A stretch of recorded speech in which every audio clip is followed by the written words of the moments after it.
अस्सलाम वालेकुम। Digital voice के साथ मैं हूं आपका मेज़बान शरफ गनबुजदार और आप तमाम देखने वालों को अपने सोशल मीडिया चैनल पर खुशामदीद कहता हूं। नाजरीन, इस वक्त की जो खबर है वो ये आ रही है कि लादी गैंग का खतरनाक डाकू राशिद किरचू, जो कि 3 रोज़ा जिस्मानी रिमांड पर थाना कोट मुबारक पुलिस के पास था, तो पुलिस के मुताबिक वो एक पुलिस मुकाबले में वो अपने ही साथियों की फायरिंग से जो है हलाक हो गया है। तो राशिद किरचू के ऊपर 31 से ज्यादा जो है पंजाब पुलिस के FIR थे। 2 रोज पहले इनको जिस्मानी रिमांड पर इलाका मजिस्ट्रेट से जो कोट मुबारक पुलिस थी उन्होंने हासिल किया। 3 रोजा जिस्मानी रिमांड पर पुलिस के पास जो है राशिद किरचू था। कल के दिन इनको अदालत पेश करना था।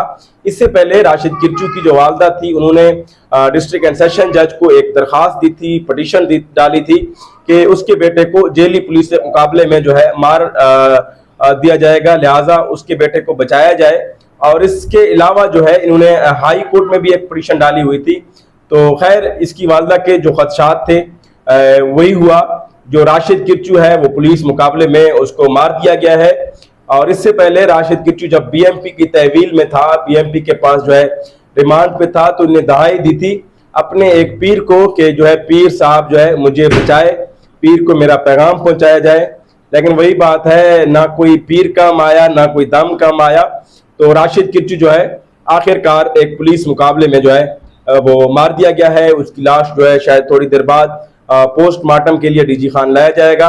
तो इस फिलहाल यही खबर थी। इसी बात के साथ मुझे दीजिए इजाजत। इंशाल्लाह दोबारा एक नेक्स्ट वीडियो के साथ आप दोस्तों की खिदमत में हाजिर होगा। तब तक के लिए अल्लाह हाफ़िज़।